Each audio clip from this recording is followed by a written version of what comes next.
This is Kentucky Afield Radio. This is Ron Rohde, Kentucky Afield's first host back in 1953.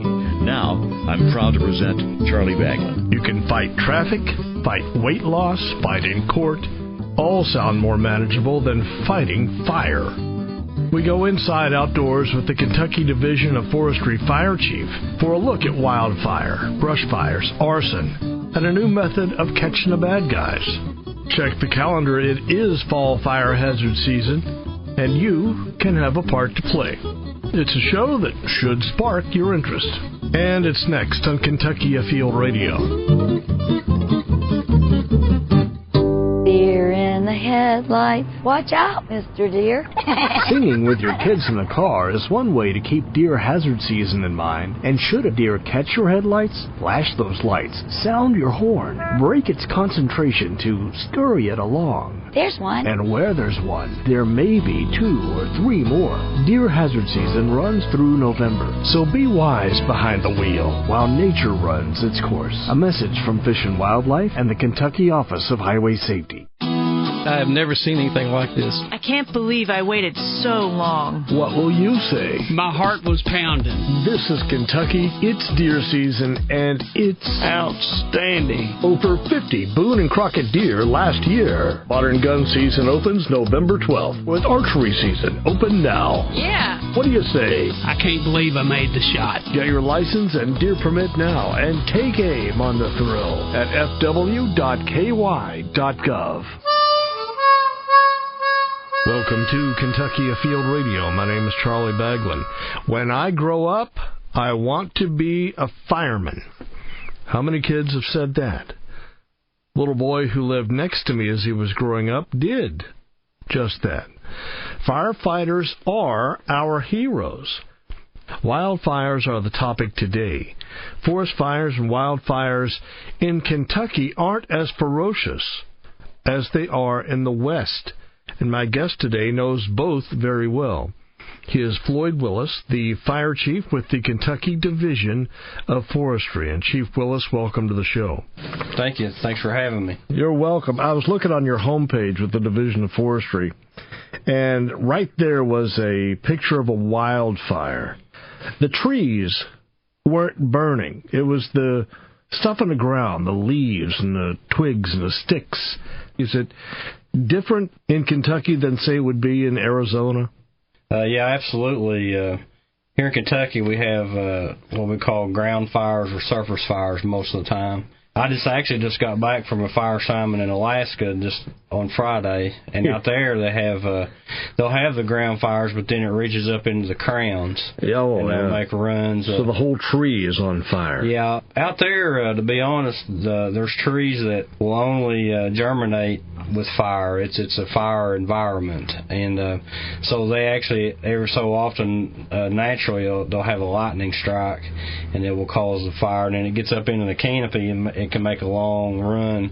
Like there where we were in Alaska, that fire can make a 6-mile run in one day. That's really moving. So it's been a part of the natural environment out west for a long time. Back in 2004, my wife and I went to Alaska. Oh boy, we were ready. We had the cameras ready to go. Nothing but wildfires, nothing but forest fires. We couldn't see hardly anything. All we could see was smoke. We went to Fairbanks. Everybody there on the street was wearing a mask. It's hard to breathe. I just experienced the same thing.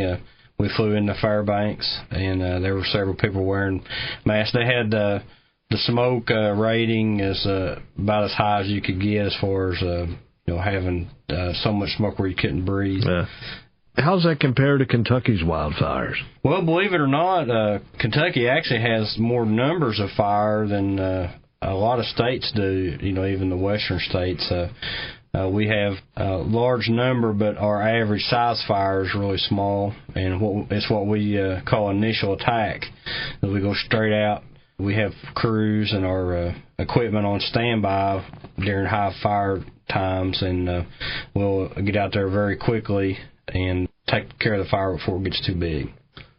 Who is the we that helps put these fires out around the state? A lot of times a typical fire, and there can be a lot of variations, but there will be a fire called in to the local 911 center, If that's the case, the 911 center will often call the local volunteer fire department, and they will get there first. And typically they will do what they can with the fire, protect structures. A lot of times they'll be able to spray them out if they're really small. If it gets to be a little bit larger, they'll either call us or we'll already be en route. And so it's when I say we, the Kentucky Division of Forestry, and we have full-time ranger technicians. We also have foresters that help. We have interim and emergency employees who we hire seasonally during fire season, and we have bulldozers. We also contract aerial detection planes. So sometimes we'll have to actually spot the fire ourselves from our aerial detection in our plane. And well, now we're using a lot of GPS technology. We'll get actual coordinate, latitude and longitude of the fire, and send that in to our regional offices, and then they'll dispatch a ranger, the county ranger, to the fire. Besides even the volunteer fire departments and the Kentucky Division of Forestry, we also sometimes there'll be the local emergency management might come in and help. We have Kentucky State Police. They've been a great help as far as law enforcement investigation, along with Fish and Wildlife. When I was a little boy, I lived across the street from the fire department in Carrollton, Kentucky. I would love to hear that whistle blow and see this huge red fire truck just come bursting out of the bay and then down the street to where it was going. Is that the same picture that I should have if I'm thinking about fighting a forest fire? Is it the same type of equipment and men and coats and hats? To specifically fight a wildland fire, oftentimes especially the clothing or the protective equipment is different. The equipment that you saw when you were younger is what they refer to as bunker gear, which is a heavy, thick equipment for firefighters to go indoors, to fight structure fires. If we had that same equipment, oftentimes on a wildland fire, we might have to walk miles, during the course of putting that fire out, and it just wouldn't be conducive to wear all those clothes that thick, it'd wear you out. So what we have is Nomex, which is a fire-resistant material. That's our clothing, and it's thinner, and and you can be more mobile and not dehydrate. We also wear a hard hat. Everything's approved, through a national system. Safety, we have our eye goggles, hearing protection if we need to, at least an 8 to 10 inch leather boot with Vibram sole. I'm guessing that a fire truck is so big because it's carrying a lot of water. Am I right?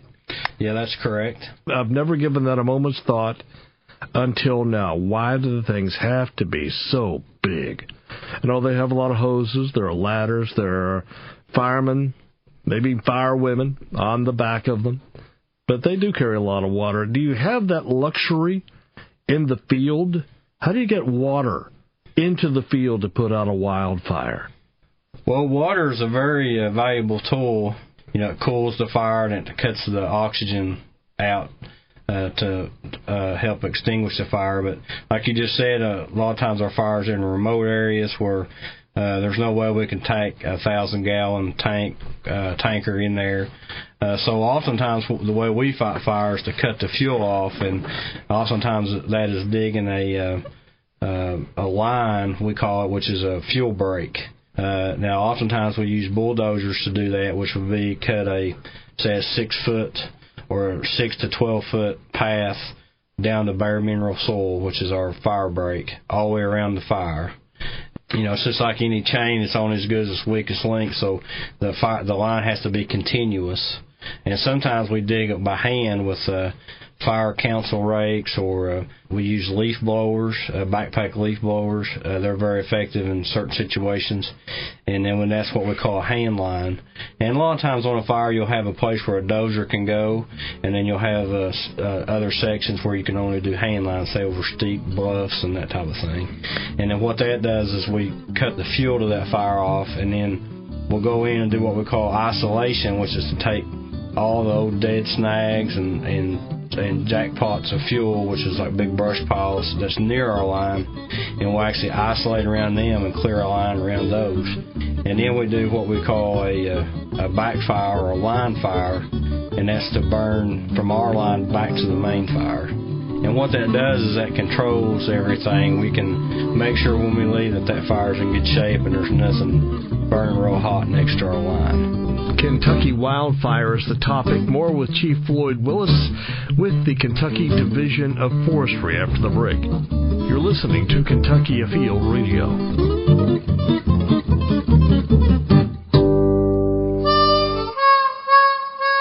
We're back on Kentucky Afield Radio. My name is Charlie Baglin.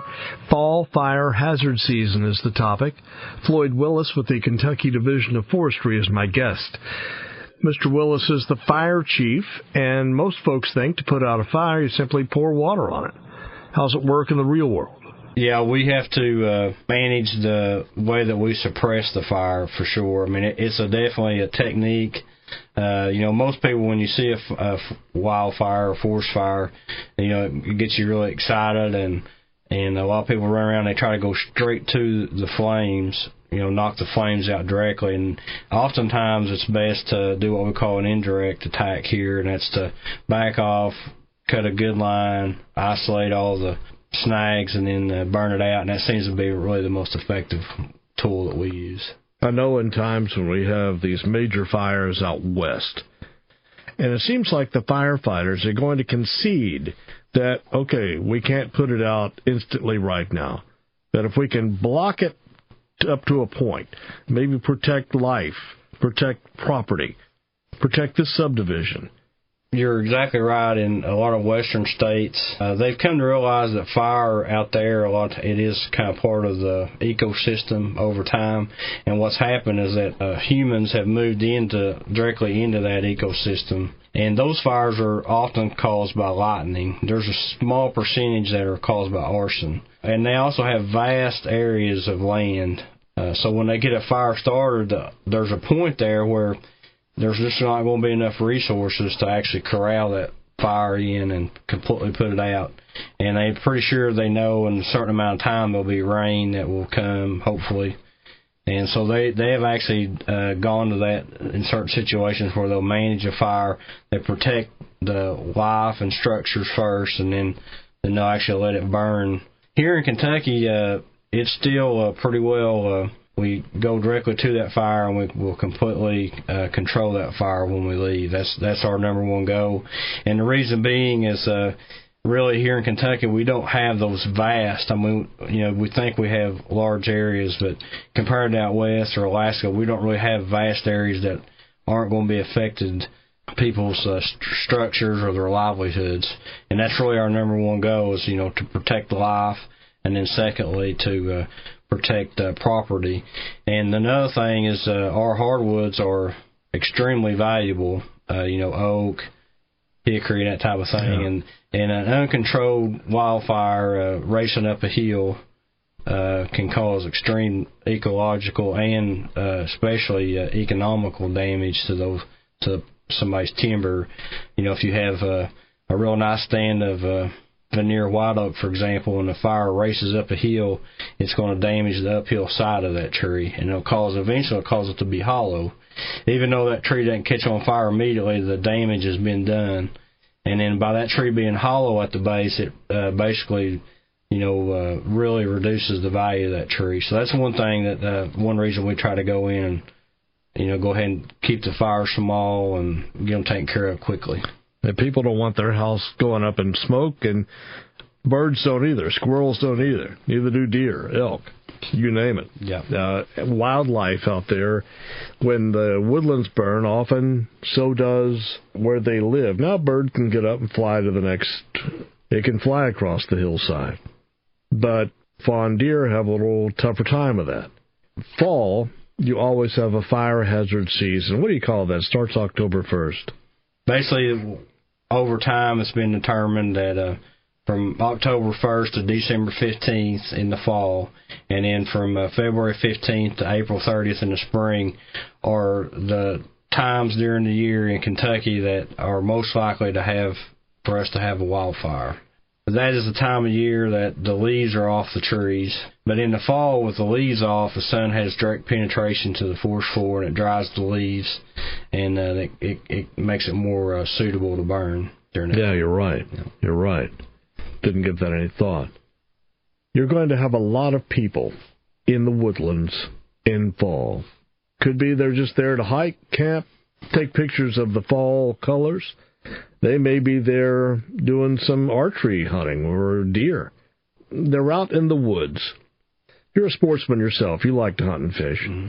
Absolutely. Do the presence of people, regardless of why they're there, does that worry you? Does that worry the fire crew that, oh no, if we have somebody build a campfire, is that problematic? What goes through your head come fall with all the people there are in the woods? Just some stats for you. 99% of the fires that we have in Kentucky are human caused. 99%. Yeah, and so there's 1% caused by lightning. And in my, close to 20 years, I've only known 1 or 2, maybe 3 fires that I'm fairly sure were started by lightning, and everything else is human caused. So of the 99%, what of those is just accidental or arson? Well, it usually goes right around 60%, 61% of all the fires we have in Kentucky are arson.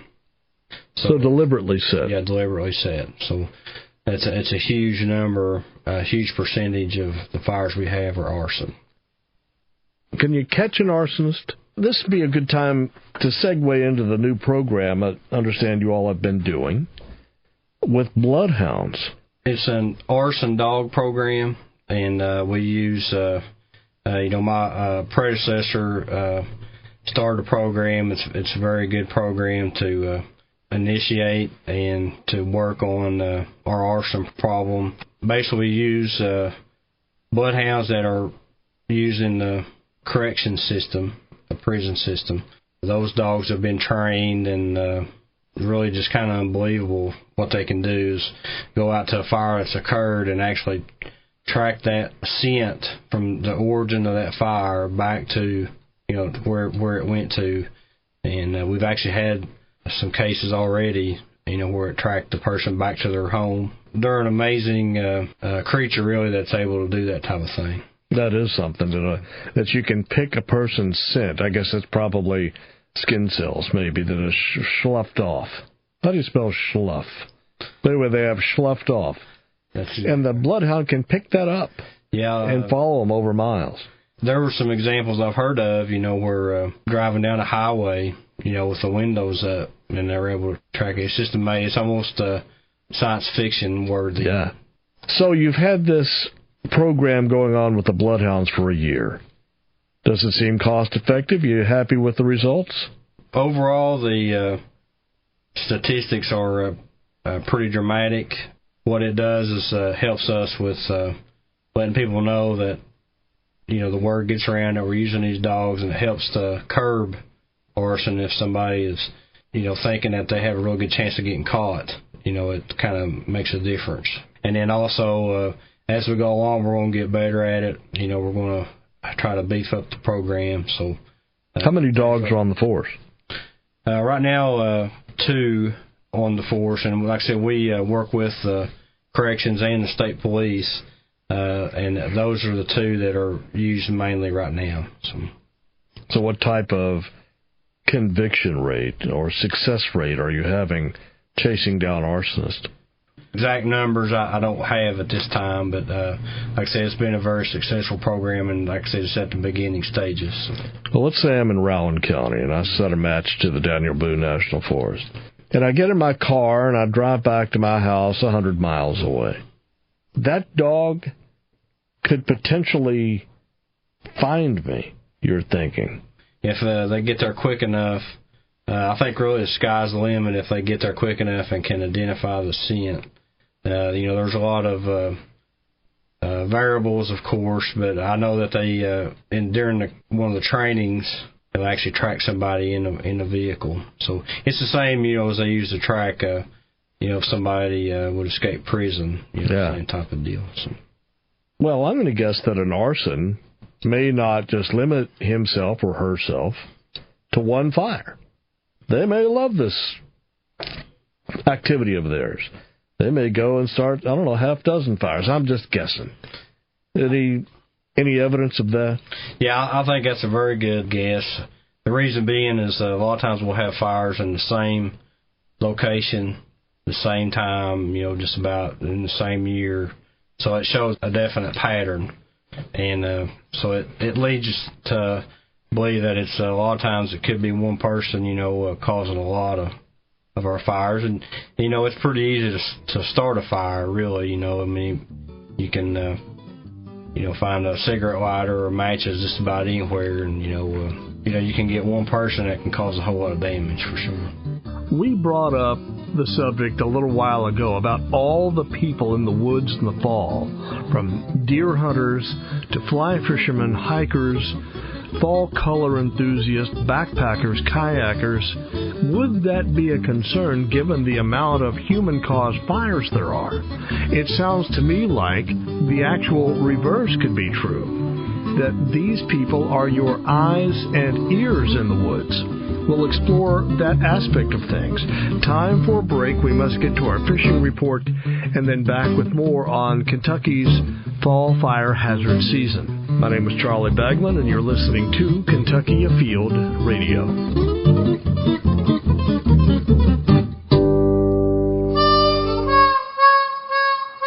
Baglan back on Kentucky Afield Radio, and let me invite you to like us on Facebook. You can find us in the search box. Just put Kentucky Afield Radio, and you'll find the weekly link if you want to share it on Facebook or email it to a buddy. You can also find us on YouTube. Just put Kentucky Afield Radio in the search box. Where else? MyHuntingandFishing.com has the show. Also, iTunes, we are a weekly podcast, so plenty of choices. Back with more on the fall fire hazard season. First up, our fishing report. This is Jeff Crosby with the Central Fishing Report. Water temperatures at our area lakes are running in the mid-60s. Many of our lakes are in the process of turnover. Therefore, largemouth bass fishing is good to fare at many of our Central District lakes. It's a great time of year to cast jerk baits, crankbaits, or lipless crankbaits to catch a few of these fish. Concentrate your efforts on main lake points as well as secondary points and creek arms. Crappie are still being caught at many of our area lakes, such as Harrington, Taylorsville, Beaver, and Elmer Davis lakes. White bass and hybrid striped bass are active in the upper reaches of Harrington and Taylorsville lakes. And finally, trout have been stocked at many of our area water bodies, such as Floyd's Fork, Big Bone Lick. So grab a pole and enjoy some great fall fishing. Hi, this is Kevin Fry with your Eastern Area Fisheries Report. As fall turnover of lakes has been completed at several, crappie fishing success has improved at some lakes. Buckhorn Lake having good numbers of white crappie caught, as well as Dewey and Carr Creek Lakes improving recently. A few anglers getting the 30-fish creel limit, and some others getting close to it. Tube jigs or minnows around submerged brush from 6 to 10 foot depth. At Paintsville Lake, a few walleye are also in the catches from shallow water around brush piles, as well as some crappie. Some of the recent warm days have provided some fair action for largemouth bass at the surface and shallow water areas holding schools of shad. Various topwater baits triggering strikes, as well as crankbaits bumping bottom in shallow areas of coves. Hi, this is Eric Cummins with your Southwest Kentucky Fishing Report. Barren River Lake, the lake is falling and is 10 foot below summer pool and falling at about a foot a day. Water temps are running in the upper 60s and low 70s, and the lake has completed its turnover. Bass have been fair and best with medium and shallow running crankbaits or lipless crankbaits. Crappie also been good, 7 to 10 foot water on brush and main lake structure. At Green River Lake, the lake is still in the turnover process with the thermocline around 45 feet. Crappie have been good on brush and structure and 8 to 12 foot of water. Muskie action likewise in the back ends of coves or trolling the main lake flats. As always, good luck and good fishing. Be sure your life jacket's got your back. This is wildlife biologist Gabe Jenkins. We have fun with Halloween, But let me tell you something serious. Bats, owls, snakes, we might call them scary nighttime creatures, but the one animal you should fear is deer. November is deer mating season, when deer are most active. Bucks are chasing does, and like a ghost, they can appear out of nowhere and dash right in front of your vehicle. So, be wise behind the wheel while nature runs its course. A few seconds for safety from the Kentucky Department of Fish and Wildlife. I have never seen anything like this. I can't believe I waited so long. What will you say? My heart was pounding. This is Kentucky. It's deer season, and it's outstanding. Over 50 Boone and Crockett deer last year. Modern gun season opens November 12th, with archery season open now. Yeah. What do you say? I can't believe I made the shot. Get your license and deer permit now, and take aim on the thrill at fw.ky.gov. We are back in our second half hour on Kentucky Afield Radio. My name is Charlie Baglin, and there's a TV show my wife and I like to watch. It's called Person of Interest. The show opens with this guy saying, "You are being watched. The government." Have you ever had that feeling? You're being watched. You turn quickly, see who's there. How do you feel when you drive down the street? You look up, you see a sign that says, Neighborhood Watch. Even if you're being good, you're still under surveillance. We see cameras everywhere. Go to the store, post office. Go to somebody's front porch. Camera. What about in the woods? What about motion-activated cameras? Monitoring deer, wildlife, trespassing. If your number's up. What about somebody out flying an aerial drone? What about hunters, backpackers, bird watchers? Everyone has a pair of binoculars. What do you think? Is your number up? It's enough to make me think twice if I were an arson. Floyd Willis, fire chief with the Kentucky Division of Forestry. These people can be of service to you. Yeah, absolutely. The average sportsman, if they're out in the woods and they see suspicious activity, by all means, you can call Target Arson, call your local 911 center, call the Kentucky Division of Forestry. Let us know what you've seen, and we might be able to catch some of these folks that are doing that, setting our woods on fire. Suspicious activity. That wouldn't be building a campfire. Or would it? I don't know. What is suspicious activity? You've seen it where I haven't. Obviously, if you see somebody in the area they're not supposed to be, and they come in the area and then immediately leave, and the next thing you know, you got a fire going on. Or even better yet, if you actually see them light the fire, of course, that would be even better.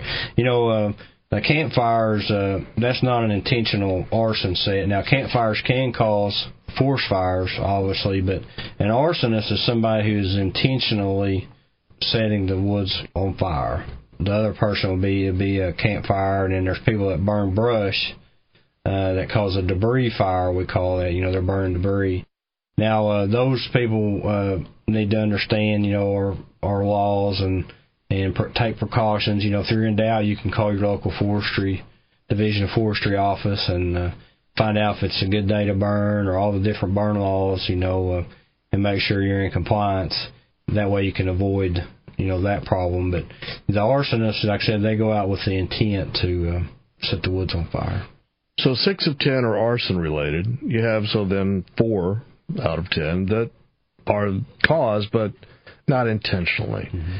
What would cause those? And those might seem to be the easiest ones to control. Hey, do you know you were doing this? Maybe you shouldn't.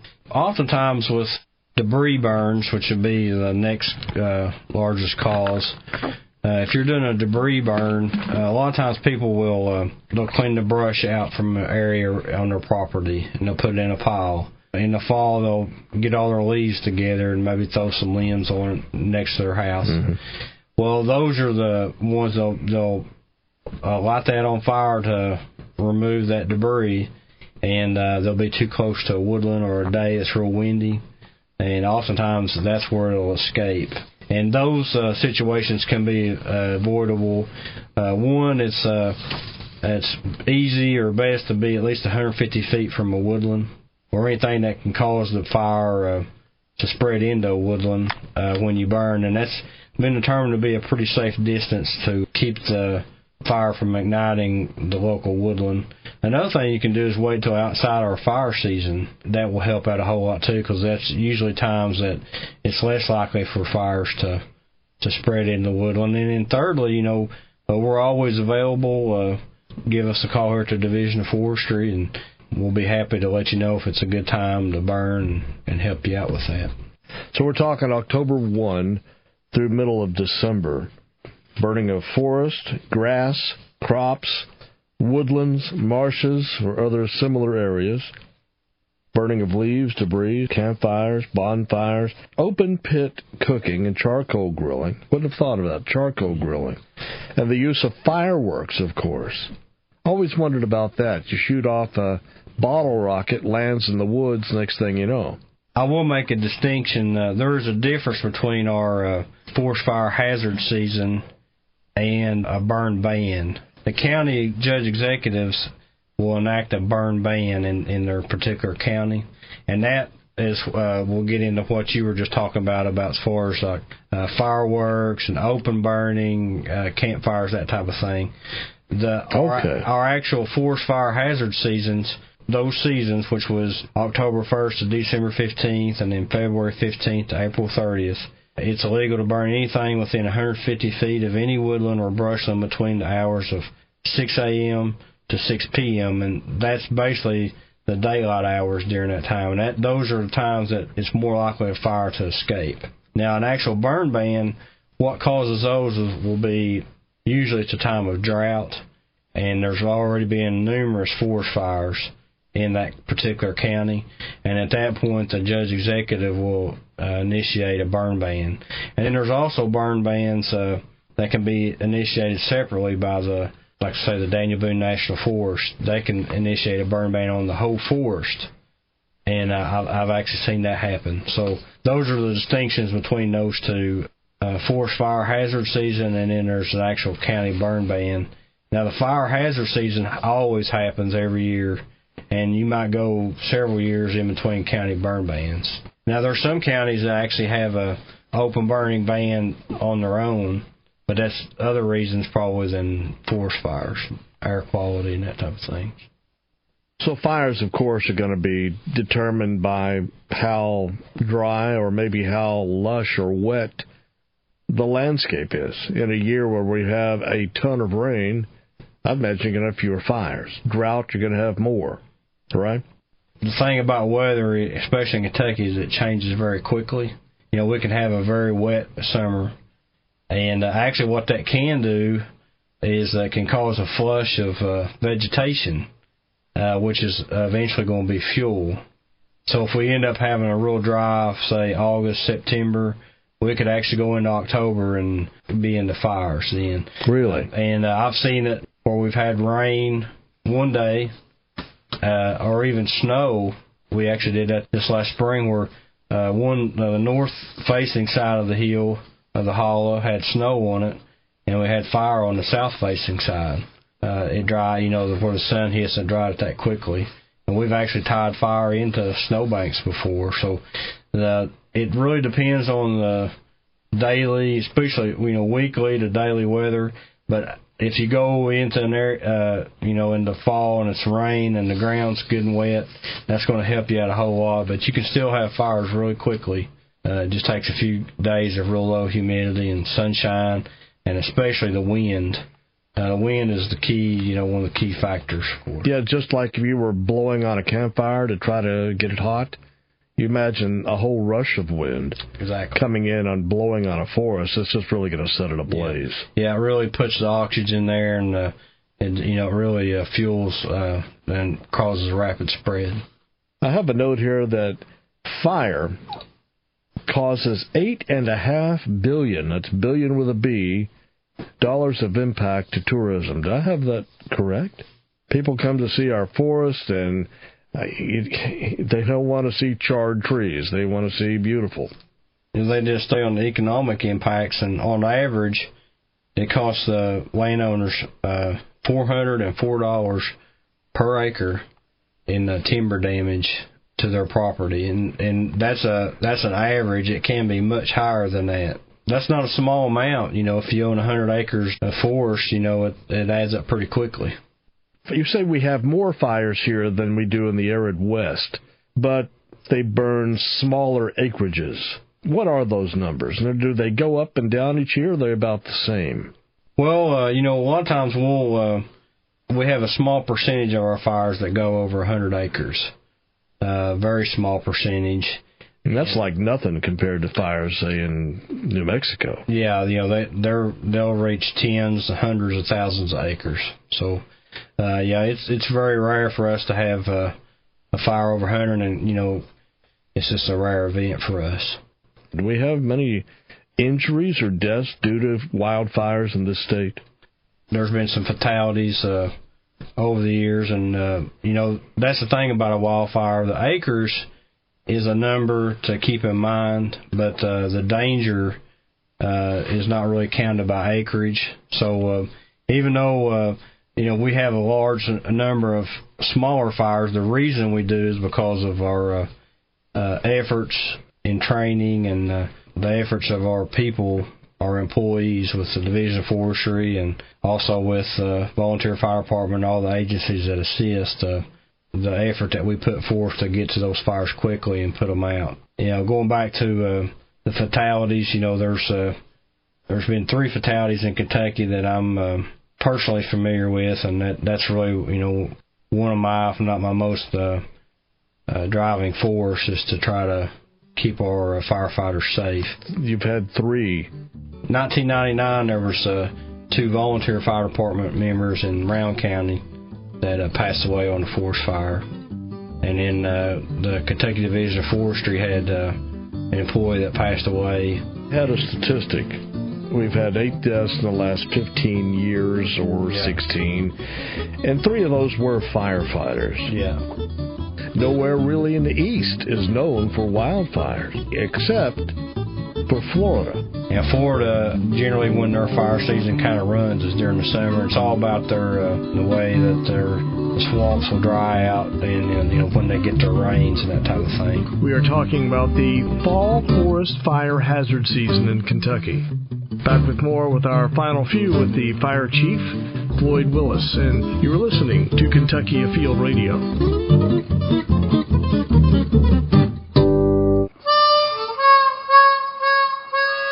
We are back on Kentucky Afield Radio, and my name is Charlie Baglin, back with our final few minutes on the subject of Kentucky forest fires. Smokey Bear says, don't do it and you gotta mind smoking. Being found guilty of arson doesn't look good on your resume or your job application or your bank account. Chief Willis with the Kentucky Division of Forestry, what is the penalty? Well, the fine is not less than $1,000 fine. So can it go up from there? It can go up from there. Not more than a 5-year prison sentence if you are convicted of arson. Or it could be both.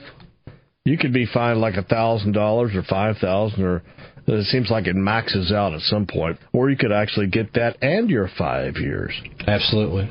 There could even be civil penalties, for damage to property and that type of thing. The cause for alarm for fires back, in the early days, I don't know what day that would have been, but we're going back 100 years. Whenever fire protection laws were actually enacted, meant like $20 fine. $20 fine wasn't much.